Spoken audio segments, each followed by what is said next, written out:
Good day, ma'am. Here is our presentation for our SLR, entitled The Efficacy of Papaya, Carina Papaya Leaf Extract as a Biopesticide Against Western Subterranean Termite or Reticulothermes hesperus. So, subterranean termites are major pests in the Philippines, affecting up to 80% of homes and wooded structures, particularly in humid areas. So, while local species like Ectothermes destroy and Microcilothermes are common, Reticulothermes hesperus serves as a useful model to its several wood-feeding behavior. So, conventional control relies on synthetic termiticides, which are effective but costly, environmentally persistent, and hazardous to users. Papaya, as abundant in the Philippines backyards, contains insecticidal compounds such as tannins, alkaloids, flavonoids, and saponins. Although its extract has shown larvicidal and antimicrobial effects, evidence against termite is limited. This study evaluates papaya leaf extract at different concentrations against R. hesperus, aiming to develop an affordable, plant-based alternative for safer termite management. So here is the preparation of our treatment, the papaya leaf extract. First, we have sliced the banana leaf, then put it inside the eco bag, and of course, extract it using force. Next, we have squeezed it to extract the juice or the liquid or the extract. That is transferred into a container and it will be ready to use. So this is the documentation of how we apply our treatment through foliar application. This is for treatment 1, R1 and then R2 na siya and R1, R2 and R3. For the life cycle of subterranean termite, first is egg, to name, so workers or soldiers, so a lay, the lay, and lastly is the queen. Egg, 40 to 60 days. Eggs hatch in the means. Incubation depends in environmental conditions. Name, 30 to 60 days. Means multiple times before differentiating into workers, soldiers, or rockies. Workers or soldiers, 60 to 120 days. Workers continue to grow and maintain the colony. Soldiers develop fully within this period. Alate, 180 to 360 days. Nymphs that becoming reproductive, timing varies with season or swarming usually triggered by warm months. The alate, 1 to 2 days after swarming. Shed wings immediately after leaving the colony to start a new one. Queen, matures in 6 to 12 months.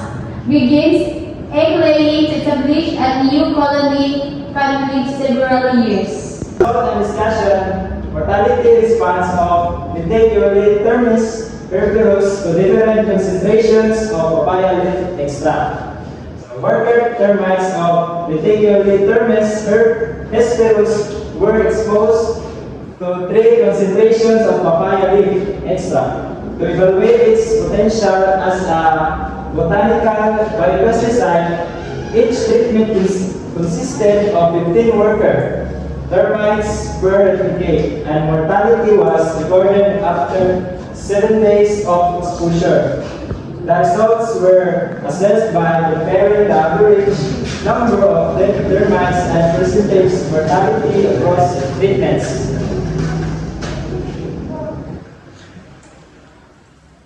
Based on findings, mortality increased as the concentration of papaya leaf extract increased. Termites treated with treatment 400 ml extract to 800 ml water and showed the highest average mortality of 13 termites equivalent to 86.67%, indicating a strong biopesticidical effect. This was followed by treatment 100 ml to 900 ml with an average mortality of 9.33%, termites or 62.22%, showing moderate effectiveness. The lowest concentration, treatment 1, 50 ml to 950 ml produce this mortality with an average of 6.67 termites or 44.44%, reflecting a weaker inhibitory effect. A clear trend was observed as extract concentration increased, termite mortality rose accordingly, while feeding and movement progressively declined. Termites in higher concentrations showed early signs of stress such as reduced activity, avoidance of the treated substrate, and faster onset of death. In contrast, termites in treatment 1 remained more active and showed less severe behavioral changes. Overall, the results reveal a dose-dependent response where higher concentrations of papaya leaf extract produce stronger toxic effects on R. hesperus. This pattern supports the potential of papaya leaf extract as a natural plant-based alternative to synthetic termiticides, particularly at high concentrations where termite suppression is most evident. So this is the table 1 mortality of Lithurmis hesperus exposed to different concentrations of papaya leaf extract after 7 days. Treatment 1, ang kanyang concentration ay nasa 50 ml. Tapos ang kanyang R1, then R5, 5 kabuk. Ang kuha niya sa kuha niya R2 kay 7 kabuk yan napatay. Sa 3 kay 8. Mean mortality 6.67%. Mortality 44.44%. Treatment 2, 100 ml. Yang kuan sa yang R1 kay 7 deaths.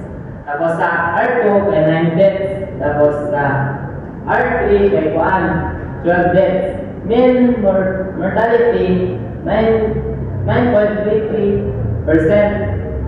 Tapos yung percent mortality kay 62.22%. Treatment with nagamit ako 1 ml. Tapos yung R1 kay 11 deaths. Tapos sa 15 ang 1 R2. Ang R3 natay 13 deaths. Tapos mean mortality 13%. Percent of 1 mortality natay 86.67%. Let's proceed to table 2. Mortality rating scale for R. hesperus exposed to papaya leaf extract. Percent mortality sa 0 to 25% natay 1 rating scale. Tapos sa interpretation niya kay low mortality or weak effect. Tapos sa 26 to 50% natay 2 sa atuang rating scale. Tapos sa interpretation kay moderate effect. Tapos sa 51 to 75% at sa 3 niya sa yang rating scale kay strong effect. Tapos sa 76 to 100% natay 4 rating scale. Tapos very strong siya. The mortality rating scale provides a clear way to interpret the effectiveness of each papaya leaf extract concentration against R. hesperus.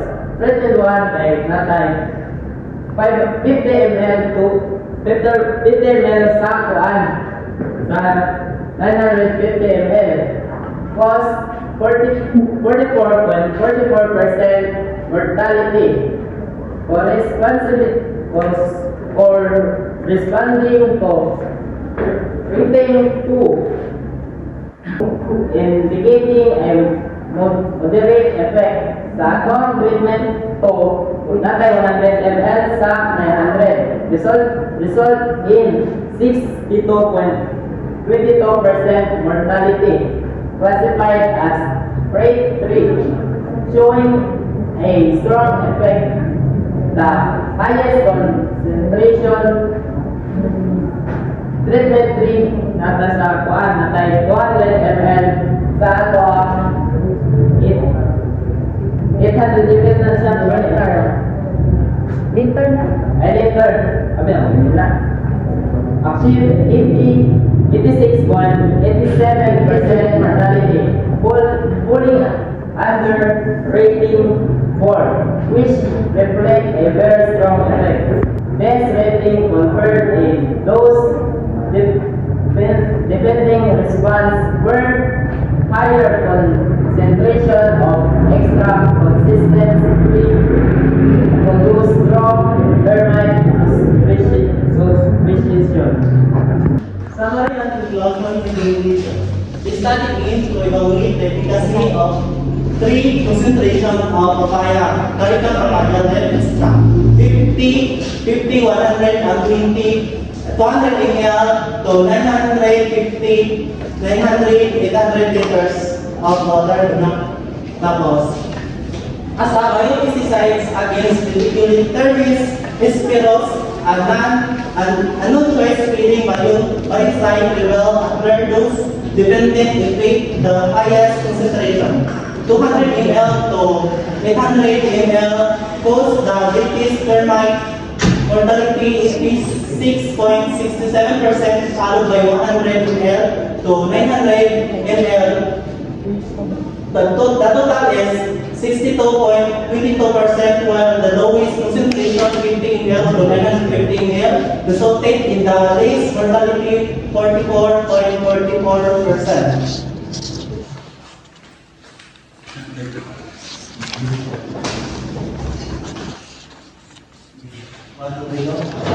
This rating compared a dose-dependent behavioral observation show the termites exposed to higher concentration exhibited reduced feeding activity, supporting the extract's toxic effect. The mortality rating scales compare these trends, classifying 200 ml to 800 ml as very strong, 100 ml to 900 as strong, and 50 ml to 950 ml as moderate in biopesticidal effect. These findings indicate that papaya leaf extract is effective as suppressing Hesperus with higher concentration, producing stronger mortality and behavioral inhibition. This study demonstrates that papaya leaf extract has potential as a natural plant-based alternative to synthetic termite alternaticides, offering as safer and more sustainable option for termites management. Based on this result, the following recommendations are proposed. One is to conduct field trials to evaluate the efficacy of papaya leaf extract under natural investigation conditions. Number 2, investigate the long-term effects of papaya leaf extract on termite colonies and non-target organisms. Number 3, explore optimization of extract preparation and application methods to maximize biopesticidal efficacy. Thank you.